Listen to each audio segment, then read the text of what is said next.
Good evening and welcome to Spurs Kings TV, where this is your match reaction to Tottenham Hotspur beating Brighton 2-1 at home at the Tottenham Hotspur Stadium today. Without further ado, I'll start the show by bringing on our guests.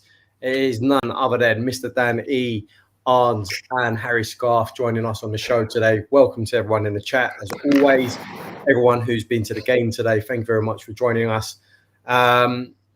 Before we get started, please do hit the like button. Please do subscribe to the channel if you're new around here and hit the like button. Thank you very much. Right, so Tottenham Hotspur back to winning ways. Couple of iffy results before this one. 2-1 today with a nervy last-minute goal at the Tottenham Hotspur Stadium against a really decent Brighton outfit, I must say. Guys, talk me through the game because I actually didn't watch the game today, but I did see the last goal of the game, which was scored by Brennan Johnson. I'll start with Dan. Well, actually, first of all, you know what? I should actually ask you guys how you are. Dan, was you at the game today? And no, I watched the game on TV. Wasn't at the game. Watched the game on TV today. Yeah. Needed a couple of beers after it. Distressing, I think, was an understatement, but we won, so I suppose that'll do. Great, yeah. So Dan managed to watch the game on TV. I'm not sure how many others did. Obviously, it wasn't televised, being a 3 p.m. kickoff, but ways and means act. Ain't that right, Dan? Arns, was you at the game today? Judging by your top, I'm going to assume that you was. I actually wasn't. I worked today. I actually watched it at home, but I always wear my colours on match days. But no, very frustrated, but we got over the line. But we'll talk about that more throughout the show. Absolutely. And thank you for joining us as well, Arns. And last but not least, Mr. Harry Scarf. I believe you was at the game, wasn't you? Yeah, I was at the game. Being honest with you, it's one of those where you go, it's poor performance, but we've got 3 points, and that is all that matters. Football's a result-based business. And you know, we've had times this season where we played Villa, for example, or West Ham, where we should have come away with all 3 points, but haven't. So it's nice to be able to say, look, we weren't great, but we got all 3 points and turned it around at the end. So yeah, I was at the game, and then the scenes at the end were great. But it was definitely a frustrating game, to say the least. Great stuff. And I'm sure you're going to talk us through the game and those scenes at the end of the game as well, Harry. Thank you very much for being on the show today. Thank you for having me. Thank you. Right, so let's get started. I mean, look, we had a draw in our last game. It wasn't a great result against Everton, if we're being honest. Conceded a last-minute goal, Dan. But today we've got a last-minute goal of our own. And would you say you'd forgive the performance? Judging by the reaction on social media, what people are saying, what I've seen and everything else, would you forgive that performance today in light of that last-minute goal from Johnson and bagging all 3 points? No, because if you forgive performances like that, then you're going to get more performances like that, and then we won't just get lucky like we did at the end there. That could have very much easily gone either way. I must admit, I was more expecting them to score because it's the sort of thing we're known for over lately. And bar maybe 1 or 2 players. Second half, for about 20 minutes, we took total control of the game, scored a goal, made 3 subs, and then fell to pieces again. First half, all Brighton, all over us. We didn't know what we were doing. And yeah, even Vicario, made a couple of saves today, but a couple of his passes out nearly got us in big trouble today. Van der Ven, I'd say that's probably the worst I've seen him play for Spurs. Udogie didn't have a good game. Porro, 50-50. Romero, good game. Bentancur, this is the 4th game on a trot now that he has not played good, let alone half his standards. We all know he's better than that. Sarr, I'd say he was all right. Kulusevski, lost. Werner might as well have not been there. And Richarlison, he tried, but every pass that came to him, he was on the wrong side of the bloody defender. So it was a frustrating game, to say the least. And I think we're lucky that we came away with that with 3 points. that could have easily lost 3 points. Sounds like it was a really frustrating afternoon at the Tottenham Hotspur Stadium, Dan. But Ons, I mean, the starting 11, talk me through the starting 11, because I know Son didn't start. He was given a rest today. Barring Son, the team was practically the same. I know Sarr stepped in today in place of Højbjerg, who was, deputising whilst he was away. What did you make of the starting 11 when you first saw it before the game, and how do you think they performed? I was quite surprised to see Kulusevski starting after giving Everton's goal last week. He hasn't really been at it since Man United. Bentancur's just, I know he come back from injury 6 weeks early just to help the team, which we appreciate, but I'm pretty sure now Ange must look and think, right, there's something not right there. I don't know whether it's mental, physical, could be a mixture of things, but yeah, I mean, today everyone's like, oh, this is the first time Ange can pick from a full squad. But you've got to remember Son arrived back yesterday or late Thursday night, and Basuma has just recovered from malaria. So, yeah, I thought that would be the starting 11, but I thought he might have given Johnson a go. But then again, Johnson's normally a player who, well, since Brentford, has just come on, and he made a difference against Brentford, and he made a difference today, obviously with his goals, not with his performance. But yeah, as Dan said, I thought there were some players that just didn't look like they wanted to be there today. It was a game of Brighton had the majority of it for 20 minutes, and then we took hold of the game, and then it went back to them, and I thought, oh, here we go. After we got our equaliser, I thought, well, Brighton will probably nick it, but luckily we did in the end. Yeah, I mean, it's frustrating because, obviously we've had a different starting 11 almost every game since the African Cup of Nations, since the injuries, obviously. It's not great because the side haven't been really sort of settled with first 11, starting first 11. But Harry, talk me through, the changes. Is that something that's affecting Spurs at the moment? I know Son didn't start today. A couple of other players, who stepped in today as well. Why do you think it is that we sort of lose momentum at points in games now? I mean, we're sort of have this tendency now that we concede and then we chase the game and then we end up having to sort of get late winners or equalisers. Why do you think that is? Yeah, whenever you make 3-4 changes at once, there's always going to be some kind of knock-on effect because it disrupts the rhythm. It's completely different players, different strengths and different weaknesses.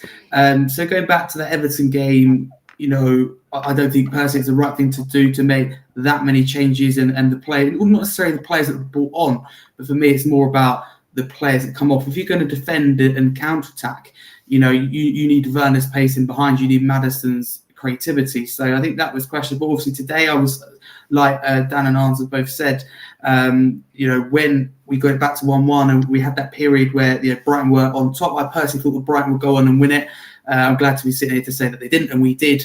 But there was a long period where it was really nervous inside the stadium. Brighton were in control. They had 2 or 3 chances that ultimately should have ended up in the back of the net. So I'm very glad that we won it. But this is an issue for sure, and Andrew will be able to turn to his bench and be able to help us in the game. Ultimately, yes, we won. Johnson, right place, right time. But you look at his overall performances. The few minutes he's on the pitch, it isn't great. His first touch wasn't good. Every time the ball came to him, he just couldn't break. And ultimately, he was there to break. So questions have to be asked. Obviously, the in-game management and what the players off the bench are doing. But I think a lot of players have just come back from injury, etc. So I don't think it'll be a problem long term, but for now, that's for sure. But I'm just glad to be sitting here with 3 points, because at one point it seemed like we were going to come away with nothing. Absolutely, Harry. And that's a good take on the game, to be honest, and what's been going on lately with Spurs. But guys, I just want you to talk me through the first goal that we conceded. Brighton scored first. It was penalty. I know it was Van de Ven who made the challenge. Dan E, talk me through the penalty. Do you think it was a penalty, first of all? And if it was a penalty, was it clumsy from Van de Ven, or if it wasn't, was it a dodgy decision? What was your take on it? And it was perhaps talk about the build up to it as well, because obviously to make a challenge in the box, we want to hear what the build up was like. Well, again, with the penalty, it looked like it was just scruffy inside the box, basically. And you could see a few people, I think, were scared to make a tackle for obvious reasons. And he basically just caught him with a foot. It was a penalty. He didn't get the ball. It wasn't a nasty foul or nothing like that, but it was a foul. So it's in the box. It's a penalty. And that's that. That's all there is to it. So your It take, was just clumsy, basically, but it was a penalty because it would have been a foul outside the box. So yeah, it was just a clumsy foot, caught him on the ankle, and that was that penalty. That's all there was to it, basically. I mean, Scruffiness. That was it, basically. That's how I saw it. I mean, Arns, Dan's just summed it up as just a stonewall penalty. You know, was it the case that it was an outright penalty, made a clumsy challenge, one that he had to make? I think it was because like Van der Ven did catch him. Welbeck for me is a handful. He might not get your goals and assists of the, I don't know.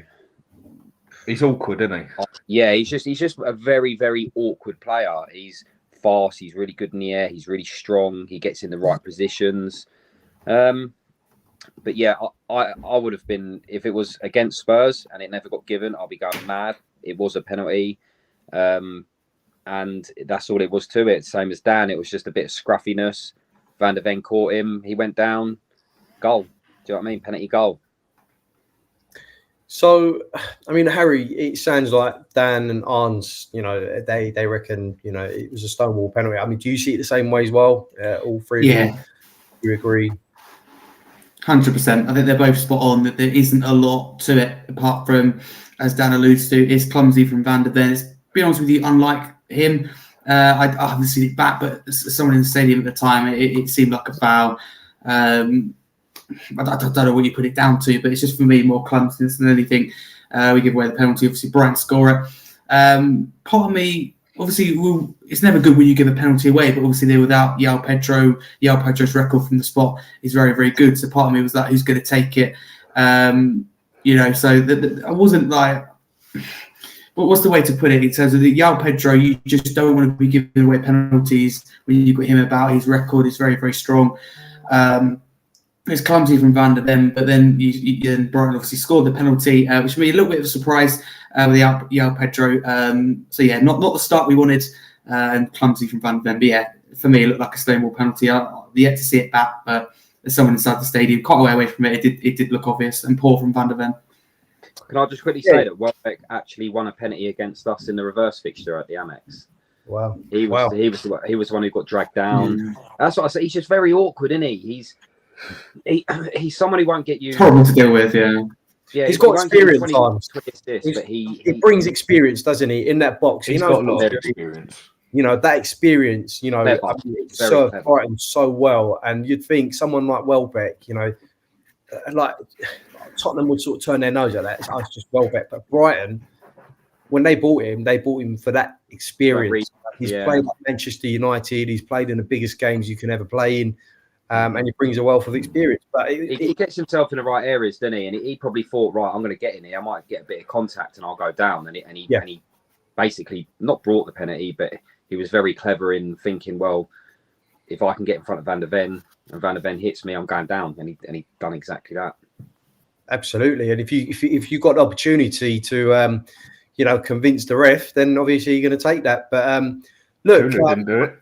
I just want to put this out there. I mean, look, we are conceding goals every single game now.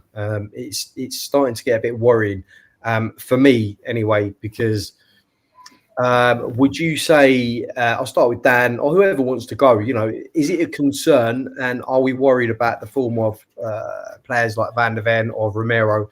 Obviously, Romero being one that, you know, in the last few games made a couple of mistakes here and there, but is that creeping up on Van der Ven as well now? Is anyone worried about our form defensively? It's not going to change. It's the style of play we play. We're going to concede goals. Even if we got the 4 best defenders on the planet, they're going to concede goals. It's the way we play. We seem to have the attitude of you score 2, we score 3. And we do concede on average 2 goals a game. And I think this is now give or take one. I can't remember the exact amount, but I think we've had one clean sheet in 15 games, is it now, today? Yeah, I think so. Either 14 or 15, something like that. And it is starting to show. And the amount of times that Vicario has saved us in a big way back there as well. People are blaming it on the midfield. I don't even think it's the midfielder to blame for it as such. You can blame like Bentancur, like someone stated on here. He gave the ball away. He gave the ball away enough times today. And the amount of times we're caught up the other end of the pitch and the ball goes over, and if Van der Ven weren't as quick as he we'd be in big trouble. It's the way we're playing. We're going to concede goals. And surely there's going to have to be a way. We're going to have to work around that, adapt to the situation where we don't concede so many goals. But it seems like Angie's style of play. No matter what, you're going to concede goals because you're so far up the pitch. You're going to get caught out sooner or later, or on the wings, like we do get caught out a lot. We're going to concede goals. And does anyone else put it down to Angie's tactics, perhaps? Is that the reason why we're sort of conceding? Because before the season started, we said with this high line, it's likely that we're going to have to score more than we concede. Is that now the case, guys? Is that what we're seeing now? Is it a case of we have to score more than we concede? Yeah, probably. I think when you've got two fullbacks that like to get really high up the pitch and come inside, if you saw against Brentford in the first half, the amount of times that Brentford got down a doggy's side and he was missing because Ange wants him to play as like an inward, like attacking midfielder. It's weird. He got caught. Sorry, he got caught on the right hand side twice, didn't he? With nobody on the left at all.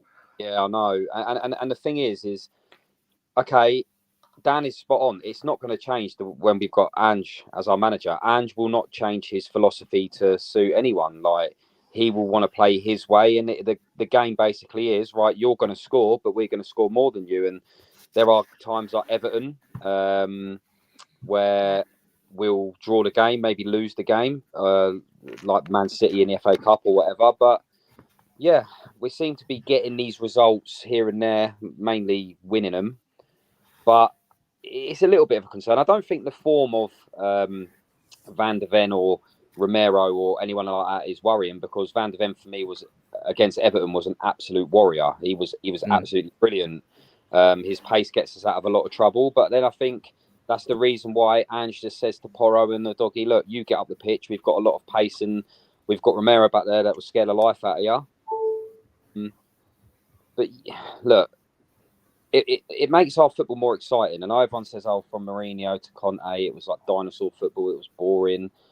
But this is getting a little bit like, this is a bit... It's not...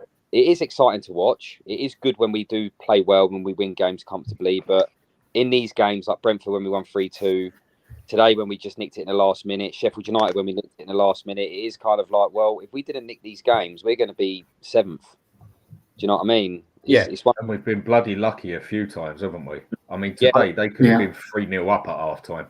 It does go with like if the other team took their chances, and I know we do miss chances.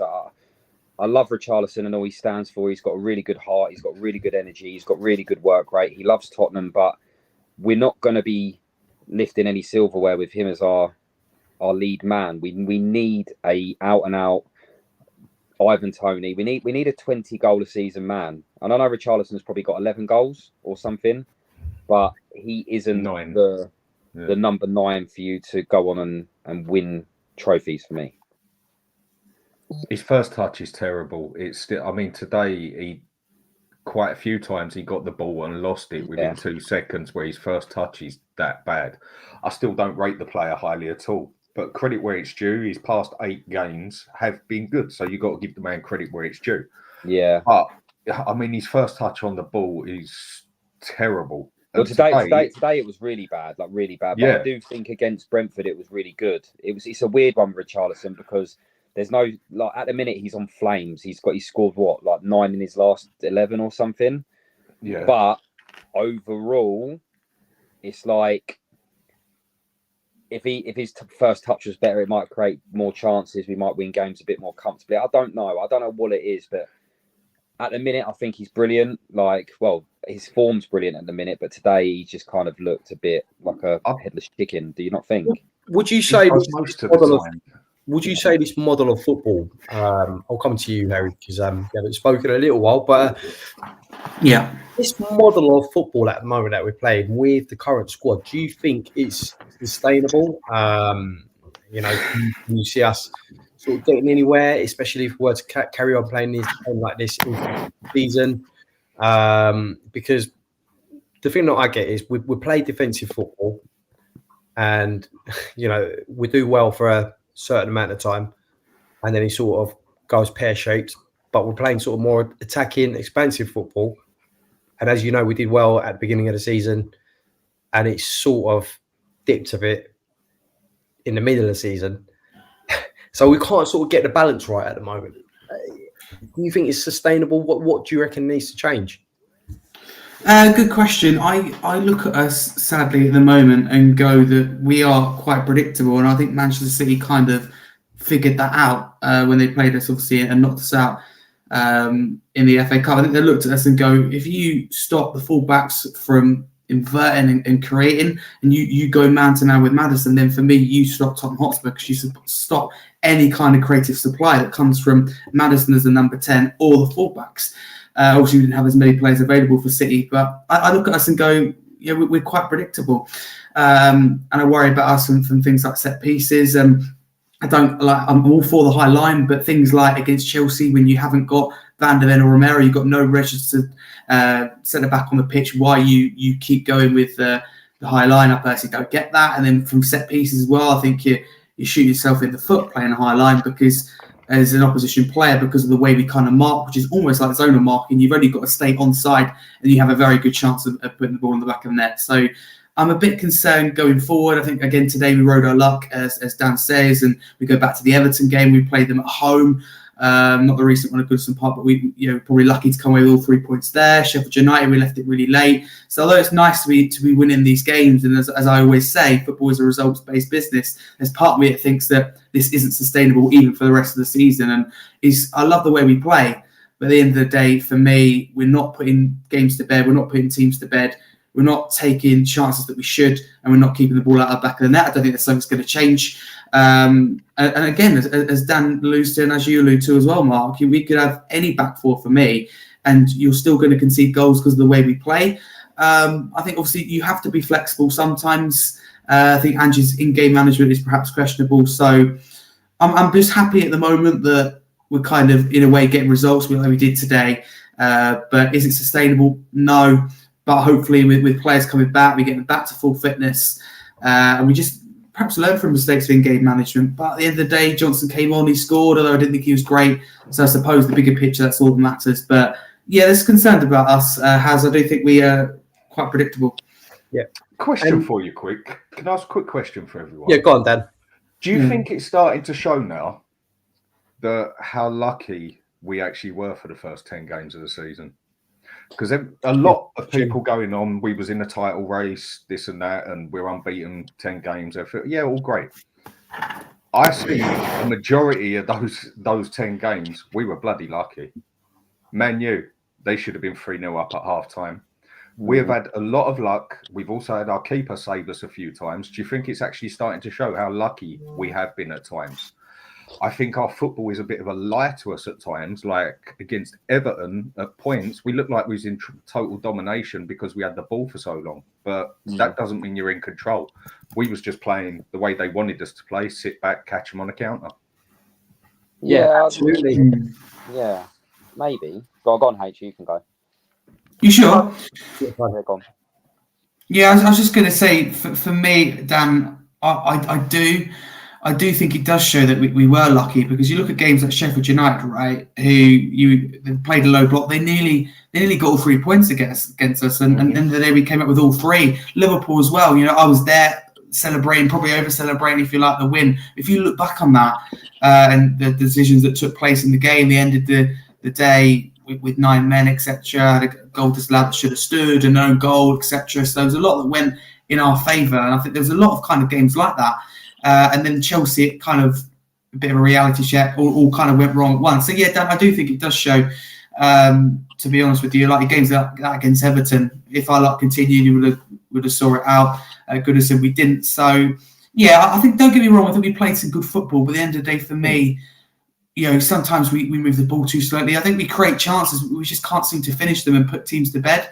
And for me, 2-0 is always a dangerous lead to have, because do you push on for the third? Do you protect it? And I think could be a headache for the rest of the season. We know that for me, set piece is going to be a problem, I think, on Vicario. So I think it's going to be an ongoing issue. So I do think it does show, answering your question, the luck. And I think we've kind of had it for a long while now. And, I don't think many people believe that we were in the title race. If you look deeply at our performances, results suggested yes. But if you look at the teams we played at the time and performances, then probably not. But like we're sitting here today, right? It's Brighton at home. No disrespect to Brighton, but they're out there for me. They're their most informed player at the moment, João Pedro. And if it feeds them, it'd be funny. I think 2 or 3 goals go in the back of the net. And Dan, as you say, Vicario for me probably saved us 5, 6, 7, maybe more points this season. I generally think we'd be sitting 6th or 7th. Probably more than that. I generally think we'd be sitting outside or on the edge of top 6.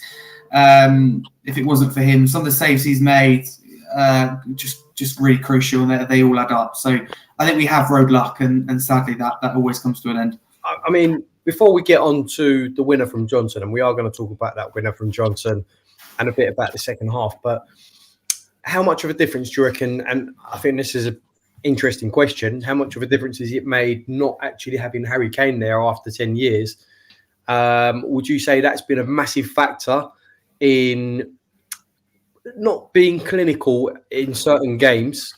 Obviously, Richarlison's sort of form has gone up a bit in certain games recently, but had we had Harry Kane at the club this season with how Andrew's playing, do you reckon the results might be a bit different? Do you reckon we might be a little bit higher in the table? Or do you still think, actually, even if we still had Kane, we're still going to be exposed at the back?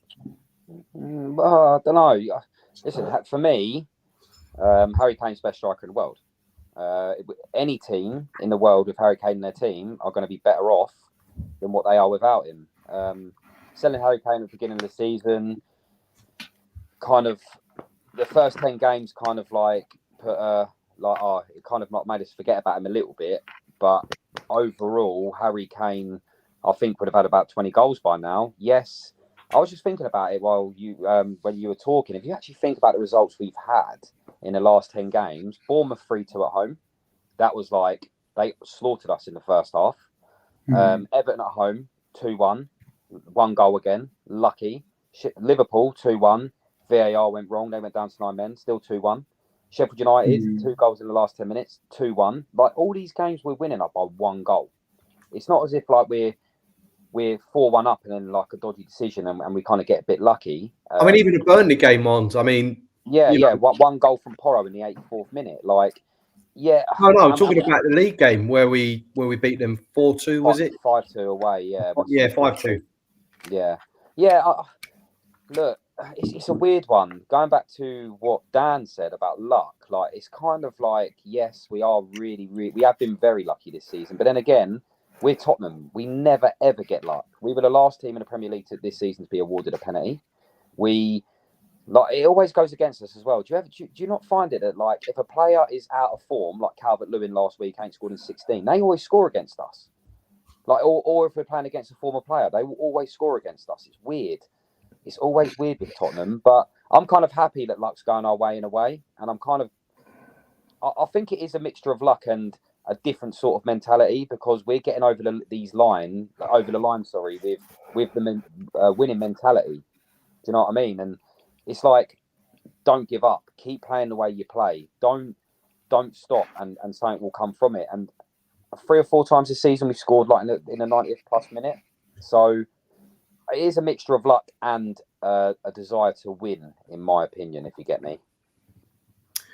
Yeah. I mean, look, I'm highlighting this. I'm highlighting this thing at the bottom here. This comment from Parker, and shout out to Parker, by the way. He says a lot of our fan base are almost blinded by what happened last season, that they think this football is amazing. It's defo not. Teams have done their homework now on us. Ange in-game is non-existent. I mean, quite a bold comment. I can agree with parts of it, especially the part where, you know, Parker mentions that other teams have done their homework on us. And I think you only have to look at the tactics deployed by the teams when they're taking corners and hitting the ball inwards directly towards Vicario, because as much as I love Vicario and he's a fantastic goalkeeper, I think other teams have sussed out his weakness, and that's coming for the ball at corners, you know, in swinging balls. And we've seen He's a fantastic shot stopper. Fantastic, but we saw it at Manchester City, and then Everton deployed the same tactics, and you know, Everton scored from it as well. So that's not his catching the ball. Passing today was a bit like, you know, like his passing was terrible today. Yeah, but this is what I mean. Like he's an amazing shot stopper. He seems to have like he's a brilliant catcher. Yeah. No, I think you're slightly missing something of what his actual problem is. It's not coming out and catching the ball. He's got all the mouth in the world, but he is not physically aggressive enough. Take that game for Everton, for example. They just backed into him, and he goes and pushes the player like that, gives him a little push, like he's touching it, like go away sort of it. Now, if that would have been Pickford with his little T-Rex arms and that, it'd have basically picked the player up and thrown him out of the way and said, "Get out of my face." Yeah, you need a presence like Schmeichel. Like that is his weak spot. He is not aggressive enough. And today, we actually countered it, because you did see at the start, Maddison actually blocking the player from going into him and protecting him. And then Van der Ven done it, Romero done it, but they've definitely found a little weak spot for him on a dead ball situation, and that is he's not physically aggressive enough. Goalkeepers are protected, basically. Yeah, that's what I was going to say. They can be more physical. He should literally just push the player off him properly, get out my face, instead of like touch him like he's tickling him, basically. Yeah, I suppose what Dan's trying to say is, you know, top goalkeepers of the past, you know, your Schmeichels, Van der Sars, everyone else, they would absolutely knock out their own players to get to the ball. You know, if you're in my way, I'm going to steamroll you, and I'm going to get that ball. I don't care who's in my way, and I can agree with that. You know, we shouldn't be expecting, you know, the refs or VAR to do us a favour. It's not going to happen. We've seen it so many times. You know.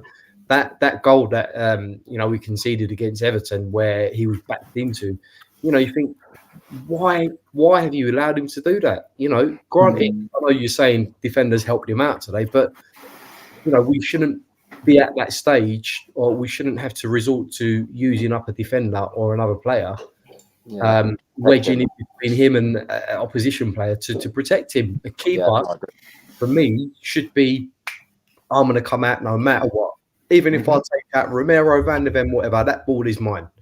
Yeah, that's what a goalkeeper is meant to do. Absolutely. But we all know goalkeepers aren't what they used to be, you know, going back 10, 20 years ago. But they're too protected now. Absolutely.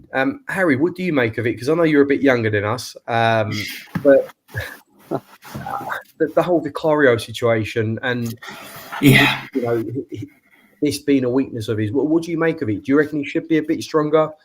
I know you've had you've been on other shows where you sort of, you know, you was adamant that he should be able to learn how to sort of deal with these, you know, these problems. If he has a weakness, he can sort of learn.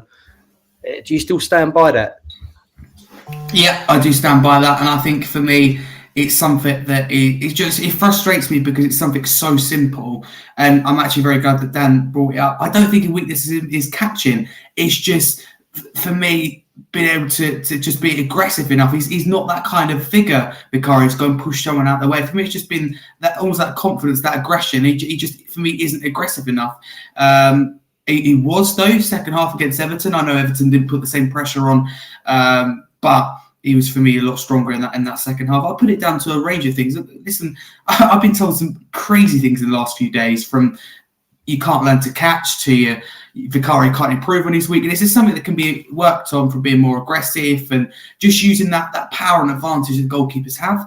Number two, our own players should be protected. Vicario should have someone on the far post, near post. I saw a little bit more of that today from the likes of Maddison. I don't know what took so long, but the thing that really frustrates me, right, is City okay, it happens and we get knocked out of the FA Cup. It's the first time it's happened, right? But we've already experienced that, so you should be able to learn for the next game, because it's obvious that teams are going to take that into account, that this could be a potential weakness for Vicario and the team. But it's the fact that it happens all game long against Brentford and we do nothing about it, and they're very close to scoring. So the fact it goes into the Everton game, we had, 3 or 4 warnings before they actually put the ball in the back of the net.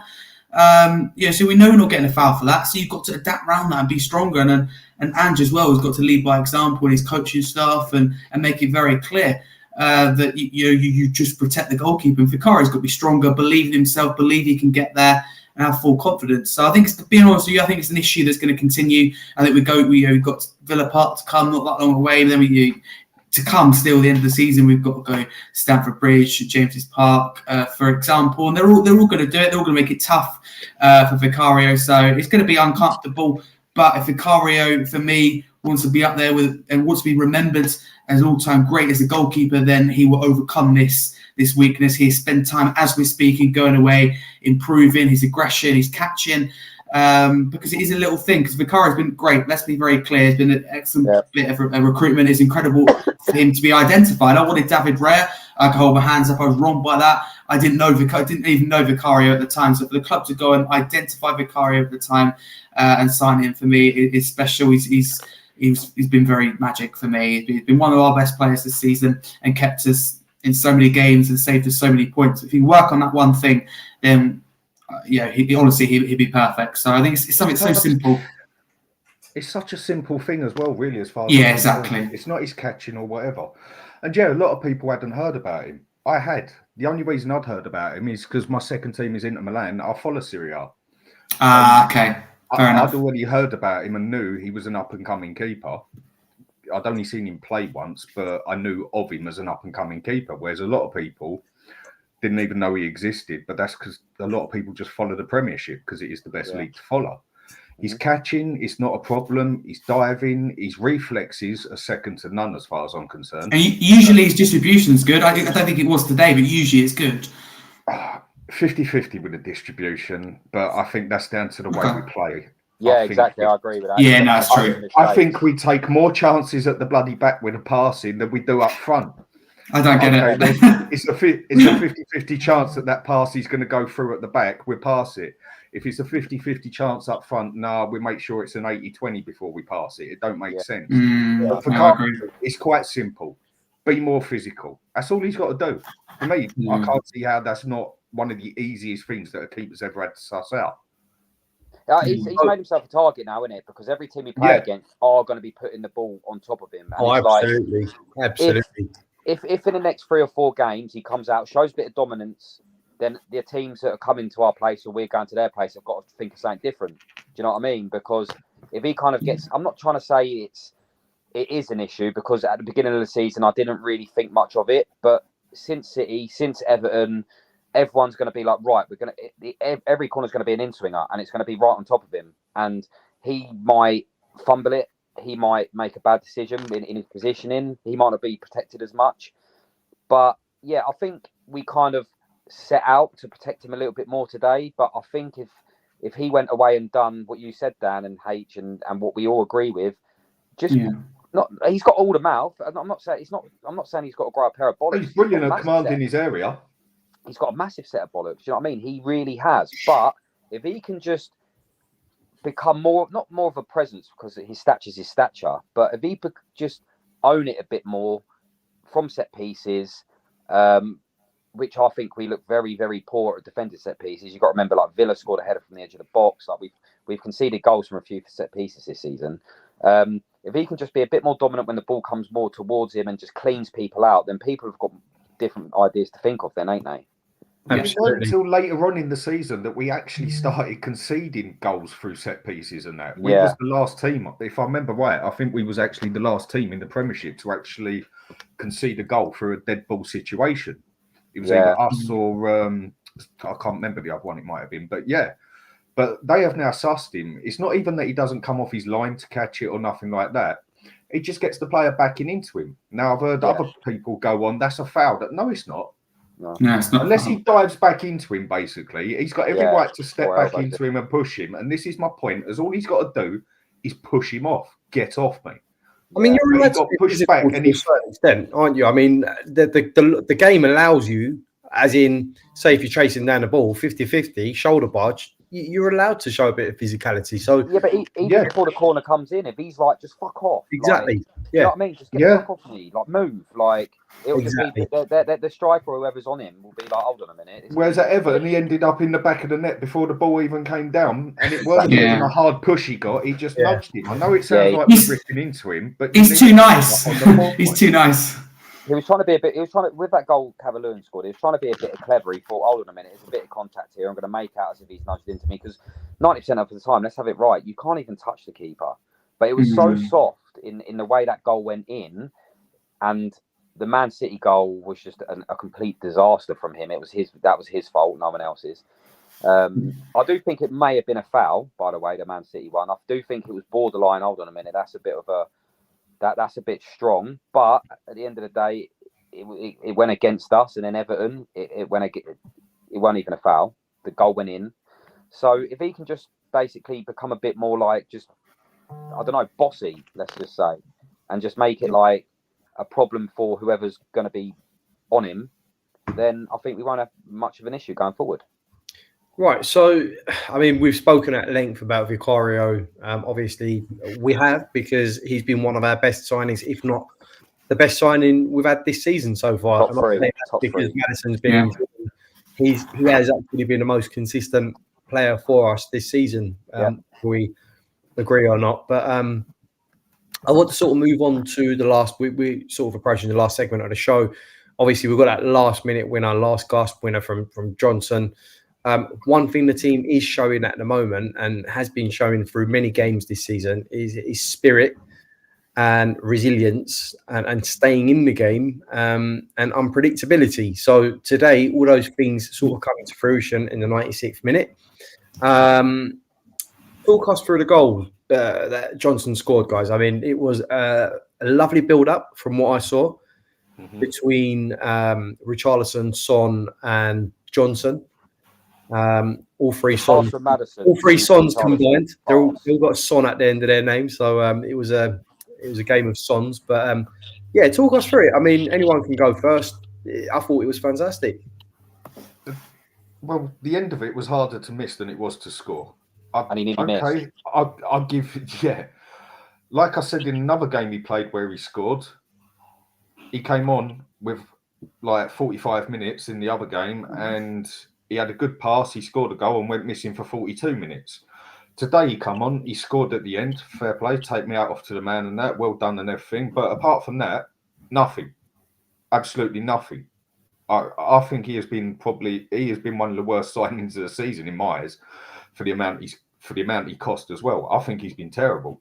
He hasn't got the bottle to put it past the player and use his pace to run past him. He hasn't got the bottle to try and use his feet. He can't pass the ball properly. He can't cross the ball properly. I mean, you look at that shot where he was clean at goal, basically shot. He basically might as well have picked it up and give it to the keeper, where he basically passed it to him. Didn't even have a clean shot at him. I think he has been terrible. Absolutely. I think the word that I look for it, I'll try and use a posh word here. Horrendous, I think, is the word you're looking for. I think he has been absolutely crap. But he scored at the end, so fair play. But like I said, I could have scored that. That was that easy to score. The setup was brilliant. The pass from Maddison, Richarlison actually held back on his pace, passed it to Son well. I mean, Richarlison doing a good pass. He's one in a blue moon, so fair play to him. And Son, I thought that was a brilliant one across the goal. Yeah. I mean, I thought Sar's goal was much better, the way he put it in with the left foot. That was a proper dirty angle to do it from. But as I say, Johnson, that was harder to miss than score. And I think he was absolutely crap today. If you come against a team that are organised, set up well to defend, Johnson doesn't do anything, because Johnson, I reckon, was signed for basically is like a counter-attack kind of thing. But the way Ange plays football, we're not really a counter-attacking team anymore. I think that's gone now. I think wasn't that a classic? Sorry to cut you, but wasn't that a classic example of why we bought him? I mean, you just said why we bought him. In a way, yeah. Like, and he's come on and shown that pace. Obviously, Son was a bit fresh because he come on as a sub as well. That pace was what got him there in the first place. Yeah. I get that, but then again, you sign someone for 50 million, not hoping for a tap in at the back post. You sign someone 50 million to put defenders on toast. Do you know what I mean? Like that right. But if you come against an organised team, Brennan Johnson is woeful because he's like one of these players that is good for the counter attack. But if you've got a good left back, then he's just quiet, isn't he? But he don't do nothing. He don't even use his pass. He don't even. I mean, like someone has said on here, he's a young kid. How old is he? 22. Yeah. Well, he's 22. He's a Wales international. Yeah, 22 is not a kid. He's got international. He's already done a year in the Premiership. He's already played in the conference, in the league below, which is more physical and everything. Championship, that's the one, which is more physical than that. If it's his pace that we bought him for, then bloody use your pace. If you ain't that good at dribbling or skill, knock it past the man and have the bottle to run past him. He don't even do that. He has been that bad. I'm not trying to kill him. Like I've just seen a few comments in here. Don't kill him. He's been here. No, it's just being realistic. Yeah, we are because we're reacting from what we see. We're not lying. All right, okay, he's better stats than Son's first season, but there's no way to that though. Ever that Johnson's going to do what Son's done for Tottenham. That's never going to happen. Like, to be fair, Johnson said after the Brentford game, which I kind of held my hands up. I haven't been harsh about Johnson. I've not really said a bad word about him. I've spoke about him. I've just said, look, I expect more from him, this, and that. But after the Brentford game, like obviously when they do the Spurs Twitter and they talk to the players, he says, look, he's got a few issues going on. He's not been at it. He knows he hasn't. He's seen the shit from the fans. He's had to deactivate his Instagram. He's had to deactivate his Twitter, which is out of order. Because normally Spurs don't do their players like that. Normally Spurs are a club and their fans, all right, we might say players don't play well in certain moments or whatever, but we're not really a club that gets on the players like certain clubs like Man United or these other teams. But he said, look, Ange just basically told me in the last few weeks, look, make sure I'm in the right places at the right time. He might not be in the game for a lot of the time, but what I expect as a professional footballer, if you're getting paid X amount and you're worth a certain amount, you should be able to do the basics right. You should be able to get the ball down. You should be able to take a touch. You should be able to bring other players into play. If the ball ain't going down the right, you can still make yourself useful. Do you know what I mean? Like, if he ain't in the game, you can still use your, I don't know, tactical nous. You can still get yourself in the right areas. And to be fair, not in the last two games, but against Brentford, he was in the right place at the right time. And he got an assist when he came on, I think. Today, he was in the right place, right time. So, okay, Ange might think, right, Johnson ain't a world beater, but I'm going to use him like he did today. He's going to come on and he's going to, when we've got pace up the left with Werner or Son, he's just going to be basically waiting at the back post for the chance to come. And to be fair to him, Dan's right again. He wasn't good for the however long he was on the pitch for, but he got us the win. Now, you've got to give him credit for that because he got himself in the right position at the right time.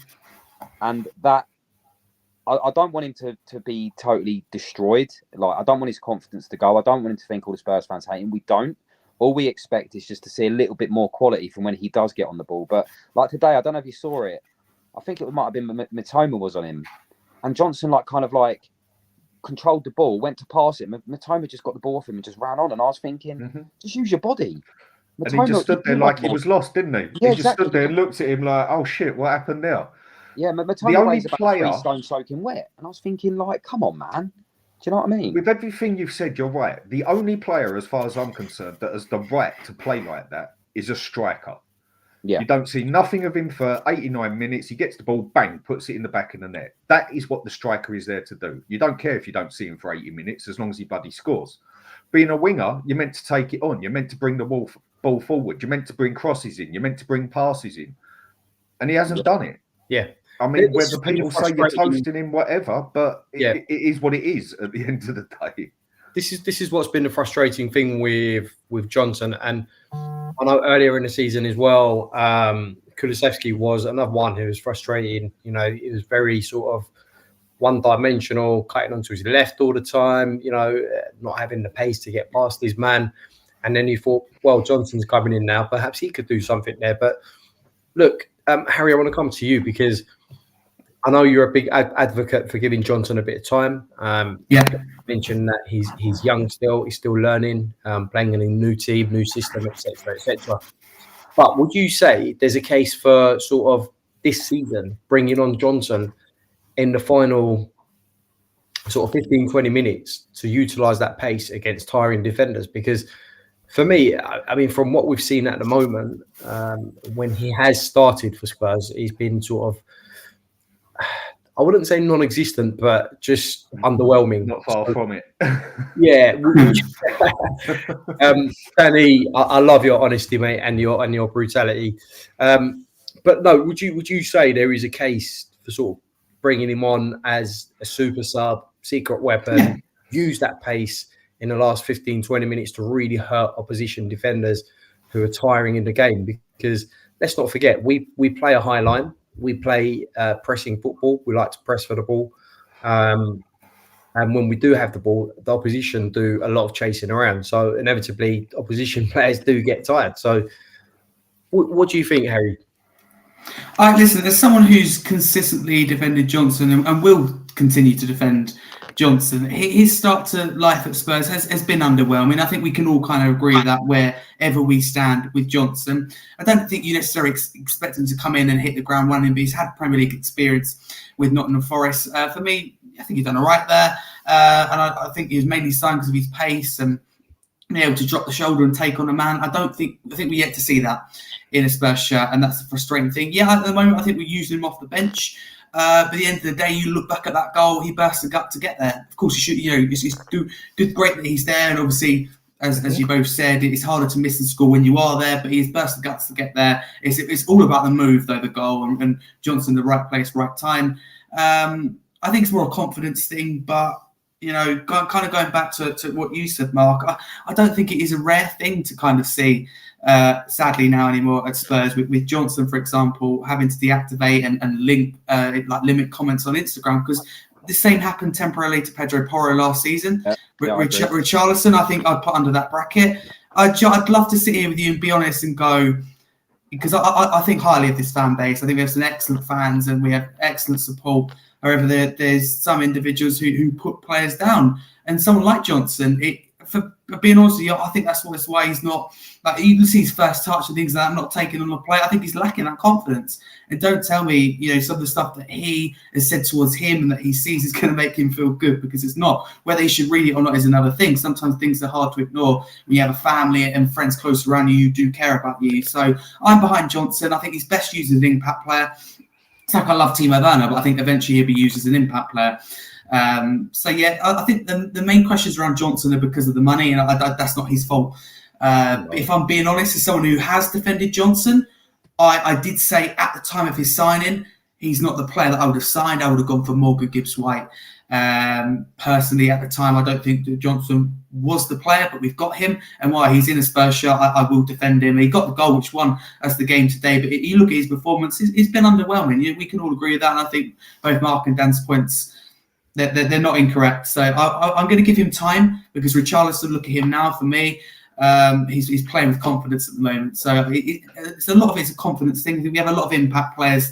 So I think Johnson, I think Werner will be another one where we use off the bench. But right now, I don't think Johnson's playing any worse than for example, Kulusevski is. They're both frustrating to watch at the moment. At least Kulusevski comes. One thing you notice with Kulusevski, he gets a lot of stick and a lot of deserved stick at times, But I think with Kulusevski, a lot of people don't actually notice what he actually does. He does a lot off the ball very well. What else does he do? Because Porro is not a good defender. I don't care what anyone tells me. No, He's true. not a good I agree with that. But he's better than he was last season, so people are saying he's good. No, he was horrendous last season as a defender, and now he's doing okay. But he's excellent at getting forward and crossing the ball. Who covers him most of the time? Kulusevski comes back and covers him. As soon as Johnson's on there and Porro's on there, bang, it's all coming down the left the whole time, and that, because Porro... I thought Kulusevski was good today, to be honest with you. That's what I'm saying. Kulusevski comes back and helps Porro out. Johnson, like I say, he just looks lost. Call it confidence, call it what you want. 50 million, not his fault. How much is he getting paid? He's a footballer. What you meant to... I mean, this is probably where I'm older and I look at players like from 90s, 2000 and that. What you meant to do? Give him a kiss on the cheek and say, it's all right, boy, better luck next time. If he was doing this at Arsenal, Man U, Man City, Chelsea, we'd all be ripping him to pieces. You just got to be honest about what it is. And he has been terrible. Yeah, Yep. and I think he would know that himself. That his performance has been below. He's openly admitted that, and for me, I think confidence will come over time, and I think we'll see a completely different player, like we've seen with Richarlison this season. One thing we've got to do, guys, is give him his props for today. Today is Johnson's day. Today's Johnson's day. He's the match winner today. So hopefully that brings a bit of confidence to the lad. But it's his day today, and we've got to celebrate that and salute him for that. So Tottenham win 2-1. Much needed 3 points, considering we've got another home game coming up in Wolves, which is going to be an interesting one. We are going to get on to match predictions for that one. Important 3 points. But Arns, we've got another game on the 17th in a week's time. Home game against Wolves, who've been, let's be honest, I mean, they've turned over some decent teams this season, and they are a handful as well. I mean, they play good football as well, let's be honest. They play decent football. Look at them today. Losing to Brentford and getting Cunha injured. Exactly. But at home, do you reckon you'd fancy us to get the job done? Another 3 points? Yeah, do you know what? I really, really like their manager, Gary O'Neill. He was on Monday night. Young manager. Yeah, he was on Monday Night Football when we beat Fulham 2-0 about 3 months ago or whatever. And just listening to him, he got shafted at Bournemouth, which I thought was a bit of a weird decision from them. He kept him up. He done wonders at their club for me, and he does really play like a really nice style of football. But we shouldn't be worrying about teams like Wolves if we're serious, and that will all come down to just where we want to be. We're in a position now where we've nicked a few games, we've got a few decent results, we've been a bit lucky. Now, for me, Ange this week, in my opinion, should be like, right, from now to the end of the season, something needs to change, whether it's being a bit more tactically astute in the fact that we cannot go missing up the left, we cannot go missing up the right, we kind of got to not allow teams to just nick goals against us. There's something that's got to change at the club, and I don't know whether it's something to do with Ange, it's something to do with play. I don't know what it is, but from now until the end of the season, we've got a few hard away games, as Harry said earlier. We've got to go to Anfield, we've got to go to St James. In April, we've got Newcastle away, it might be like Arsenal at home, and then we've got to go Liverpool away, and then City at home, or something like that. I don't know what it is. We got West Ham away, Forest home, Newcastle away, Manchester City home, and Arsenal at home in April. Yeah. So it's going to be important from now to the end of the season to win the games we should be winning. Lucky that Wolves lost their best player today, in my opinion. He got injured, and obviously that might fall in our hands. But I expect a 3-0 win at it probably won't go that way. It'll probably be like a 2-1, 3-2. But I really do expect a comfortable 3-0 win, maybe a clean sheet to get the morale up. Just a game where you're not sitting at the edge of your seat thinking, oh my God, they can go on and nick this. A game where we can get an early goal, a goal just before half-time, which kills off the game, and a game where we just control the second half and catch Wolves on the counter and win 3-0. Great. So Arns is going with a 3-0 win, convincing win, hopefully to get that morale, get a bit of a morale boost. Anyone else feeling the same? Dan E., what's your prediction? I think we can get the game 2-1, and it's going to be scruffy because, like I said, what is this? The 15th game now. 1 out of 15 we've kept a clean sheet, but we are the only team in the Premiership that has scored in every game we've played in, if I'm thinking right. Yeah, you are. Yeah. So we know we score goals, but one thing you can definitely say at the moment, we're going to concede goals as well. Yeah. So a 3-0, I'd love to, but I just don't see that happening. The way we do things at the moment is we are just playing very scruffy at the moment. But if that's how we get a win, then so be it. We win. But I agree with what people said. Something has to get worked out here. But then this is his first season, and I don't think anyone was even expecting us to be up there fighting for top 4 this year. Yeah. Not many. Agreed. So maybe to an extent, dare I say it, and upset a few people, I personally think we're punching above our weight at the moment. Overachieving, yeah. But if you look at 9 out of the 11 players we got, like in the first team, we should definitely be challenging for a few things, like giving it a harder fight. It's definitely the mentality in that as well. Andrew's got to work out his system and everything on how to make the whole thing work properly. But I think it's going to be the same through the rest of the season. You're going to see scruffy wins, and then there might be one where we get 4-1, and then there's going to be another where we get slaughtered 4-2. But one thing you can definitely guarantee, we will concede a goal, but we will score goals. So I'm going to go 2-1 and just give you my reason why. 2-1. Very, very sensible approach from, not saying yours isn't, Ons, not saying yours isn't. I think your prediction is very much based on your heart. Yeah. But a more measured approach from Dan E with a 2-1 victory for Spurs. And interesting to get Harry's take on things. Harry, what do you reckon is going to happen when we come up against Wolves? At this moment in time, I'm feeling confident. If you'd asked me at half time, it would have been completely different, because at that time, Wolves hadn't capitulated to Brentford. They hadn't had Cunha come off injured, and we hadn't turned it around against Brighton. So it just shows you, I think, what can change in such a short period of time. So Wolves possess a lot going forward for me. They're a similar opponent in Brighton in terms of the way they knock the ball about. They have a manager for me who's a very key part of both clubs' jigsaw. Gary Neville's done a fantastic job at Wolves. Obviously, they've got Neto back, but Faye still hasn't reached match fitness. It looks good, but Cunha, as Mark alluded to, for me, Wolves' best player this season. So if he is out, which it looks like at this moment in time, then that is a massive plus for us. And that's what I'm going to go with for, I think, the first time this season, and say that we're going to keep a clean sheet. So I'm going to go with 2-0 Spurs. I think it'll be very, very comfortable. I don't think we'll quite be able to get the third goal and really run away with it. But all that matters is we get 3 points, because, as I said, we've got a tough run of the season to go. And as I said, we've got places like Villa Park, St James's Park, Stamford Bridge to go. Got City and Arsenal to host, etc. So, and I look at including the one that we've just won, our next 3, which is now next 2, and they're all, for me, must win. So we need 6 points of our next 2 games, total of 9 in those 3, if we want any chance of finishing inside top 4. So comfortable 2-0 win for me. One quick point, can I just put across to you? Question, call it more than anything. Last season was a mad season, but one thing everyone was always scared of was when it hit 85, 90 minutes. How many did we concede in the 90 minutes? And that was playing defensive. If you look at the way we're playing this year, you're just as scared this year as you were last year. Ange had one of the easiest jobs in the Premiership ever, and that was winning the Spurs fan base. What did he have to do? Get the players right, kick the ball forward, not backwards. Bang, there you go, 90% of the fans on his side. Job done. Now he's got to concentrate there. But you're just as scared this year as you are last year when it comes to 90 minutes. If not more. Yeah, exactly.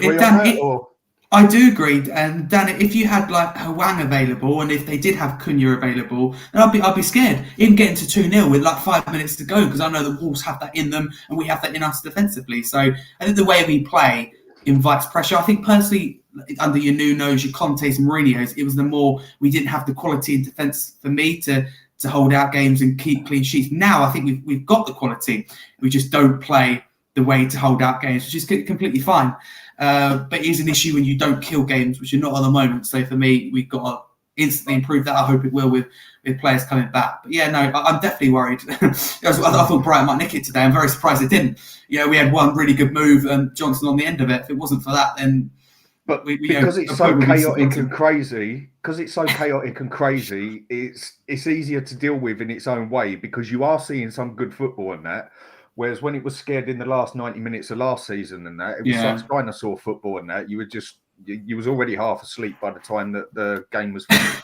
At least you're getting value for money this season, though, right? If you're you get that added time and you get entertainment at the end, whether we concede or score. I prefer the way we're doing it now. But I'm just as scared when it gets to 85 minutes as I was last year, for God's sake. It's never finished.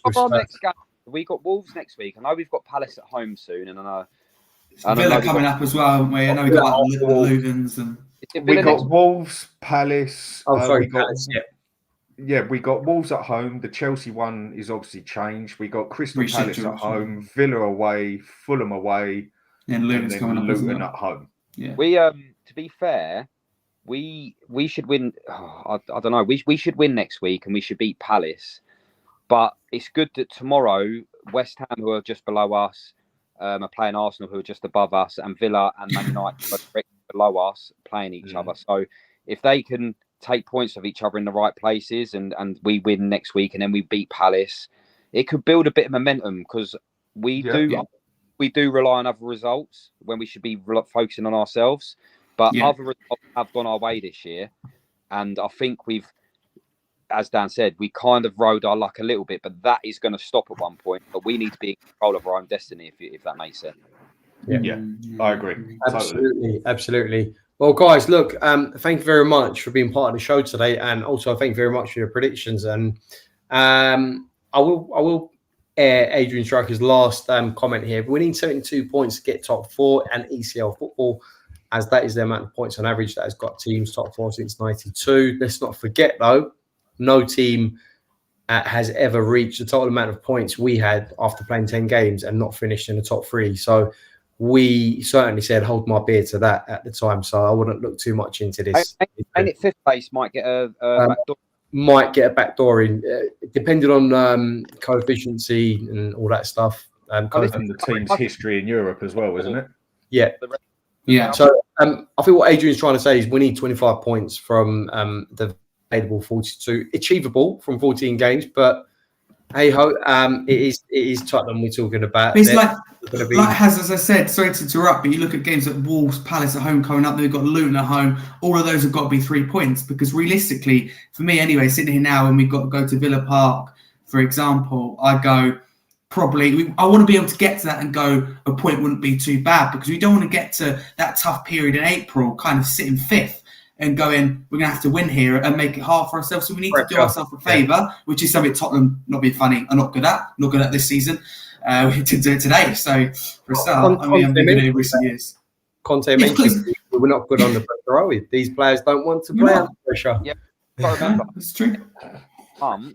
A lot of European football is going to be played, which means Villa are going to be involved, Liverpool are going to be involved, Arsenal are going to be involved, Man City are going to be involved. I'm not trying to say we can finish anywhere we want. I'm not going to say we're going to win the league, but if we pretty easy, I reckon. Before I go, the way it is at the moment, we should be able to walk through some of this, because we haven't got to worry about Europe. Yes, we've had injuries go against us and that, but with most of the squad back, one thing that felt good today, I mean, I can't say Johnson coming on bother me in the slightest, but when you have 2 come off and you can bring on Basuma and Son, it definitely looked all right, didn't it? Yeah, much better. And with what we've got, we should be able to walk that 4th place. Yeah, I think so. Considering the amount of games and pressure that other teams are going to have on them. Before I wrap up, what I wanted to say is, I mean, we talk a lot about other teams will have European football. They'll be tired. We can take advantage of that. Well, I mean, I would caveat that and say those other teams perhaps have better squad depth than us to be able to sort of compete on both fronts, on multiple fronts. You look at Manchester City, they can call upon 5-6 players to come in if need be. You look at Arsenal, yes, their squad isn't as deep as others, but they still have a decent squad depth. You look at Liverpool. Really? Our bench today, I don't think there's any team bar City with a better bench than us today. No way. If we can keep agree with that. Next week is going to be the first time Ange is going to have a full, providing we don't get any injuries in training, a full squad with no travel jet lag, with no malaria, with nothing. Potentially next week can be Forrester in goal, like Royale, it could be Dragostin, it could be Bentancur, it could be Werner, it could be our bench depth next week could be insane, considering we're Tottenham Hotspur and we can actually look at a bench and be like, right, we're not going to bring on Gill, we're not going to bring on all these players that won't make a difference whatsoever, because our bench today was the difference. Do you know what I mean? So maybe it's a turning point for us now, having a bench where depth wise it actually can match the 11 we've got, if you get me. And don't feed them no lasagna. Yeah, exactly that. No more. Well, I think 2006 there, but let's hope those days are long gone. We've got better chefs, Hotspur way. Guys, thank you very much. I'm going to end the show. I've been going on for almost an hour and 15 minutes. Tottenham Hotspur, once again, 3 points at home to Brighton. We've avenged our defeat at the Amex Stadium. Barnes, where can we catch you next? Where can you? When can you? I could be on whenever. So next weekend, I'm about. I might be up the game next week. Not too sure because there's a train strike. Yeah. So yeah, I'm available whenever. So a bit of a catch me if you can situation there with Arns. Film. Thank you very much, Arns. Dan E, tell us a bit about your channel because you are you are the host of the Hotspur Hood. You run the channel. Where can we catch you next? Well, Tuesday I'll definitely be doing a show where I had to take a couple of months out because of medical reasons and that. Couldn't go on computers for a set amount of time, so it was too damaging. Going to start on the basics, going on the shows, do a regular on a Tuesday, and then as the month goes on, start doing more shows on there. So yeah, Hotspur Hood is where you find me. If you have a look on there, I had a mate Dave come on who actually had a great debate with Stel on why Levy should stay in the club. So interesting, guys. If you are interested in watching great debates, make sure you get to the Hotspur Hood, Dan E's channel. Make sure you subscribe to that channel and check out what they're all about. Bringing you, as he said, great debates about why Levy should stay, etc., and other current affairs. Dan E, thank you very much. Seems thanks for letting us on. Thank you for being on the show. And Harry, thank you again. You are a part of our team as well at Spurs Kings TV, but you also run your own successful channel, Scarfy Spurs Talks. When can we catch you next and where can people subscribe to you? Yeah, firstly and most importantly, thank you very much for having me on once again. It's incredible to be part of such an amazing team. Obviously rebranded recently on the Friday show, then on again tonight. So thank you. If you want to follow me, you can there, Harry Scarf 22. But you've got my channel there, Scarfy Spurs Talk, where you can find match previews, instant match reactions, match day vlogs, weekly live shows every Monday, 8 p.m. Tomorrow evening, I'm recording a pre-recorded video with a ex-referee who's an expert in refereeing, so we'll be discussing refereeing and why we're seeing so much inconsistency. We talk VAR, blue cards, so I'm really looking forward to that. And I'm co-hosting Part Lane podcast tomorrow 7 p.m. because I'm a co-host for them until the end of the season. So thank you very much for coming on. Matchday vlog will be out tomorrow as well, so thank you very much once again, and obviously subscribe to Spurs Kings TV. Fantastic stuff. Thank you for plugging us as well, Harry. Make sure you do get over to Harry's channel, Scarfy Spurs Talk. As you heard there, so much coming up. He's got an ex-referee coming to talk about VAR and everything else that's coming in. And Harry, you've got so much stuff going on. If you're interested, please go on Harry's channel. Make sure you give him a subscribe and check out some of his other podcasts. I believe he's on Spotify as well. And please do and Amazon Music. Thank you. And please do also, like I said, go and check out Dan E. Want to say thank you to everyone who's tuned in today to watch the show, the match reaction. Thank you to the chat. I can't go through all the names, but if you're new to here, please do hit the subscribe button. If you like what you see, hit that like button, and we will see you on the next one. Hopefully not from my kitchen, but I've had to cook in the show, believe it or not. But you will catch me hopefully next Wednesday with Ashmatic for the rival show. So you got that one coming up. So, guys and girls, thank you very much. Come on, you Spurs. Nice 3 points. Get it. Up Spurs.